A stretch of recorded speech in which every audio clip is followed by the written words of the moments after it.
សូមស្វាគមន៍មកកាន់ Channel ឆ្នោតលាភសំណាងរបស់ Admin ថ្ងៃនេះ Admin មានលេខតម្រុយល្អៗរបស់ឆ្នោតយួនសម្រាប់ចែកជូនពុកម៉ែបងប្អូននៅថ្ងៃទី30 ខែ 12 ឆ្នាំ 2025 នេះ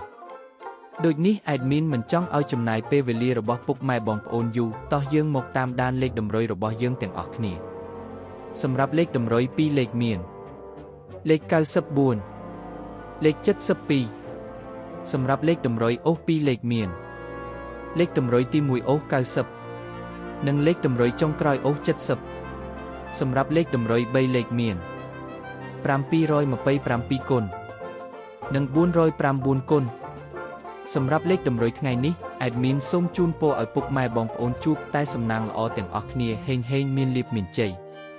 ជាចុងក្រោយសូមកុំភ្លេចជួយចុច Subscribe និង Comment ហើយដាក់សញ្ញារូបកណ្ដឹងដើម្បីជួយផ្ដល់កម្លាំងចិត្តមកកាន់ Admin ជាពិសេសងាយស្រួលតាមដានវីដេអូថ្មីនិងលេខតម្រុយល្អៗជាប្រចាំថ្ងៃជាមួយ Admin សូមគោរពលាពុកម៉ែបងប្អូនពីខ្ញុំបាទ Admin ឆ្នោតលាភសំណាងល្អទាំងអស់គ្នាសូមអរគុណ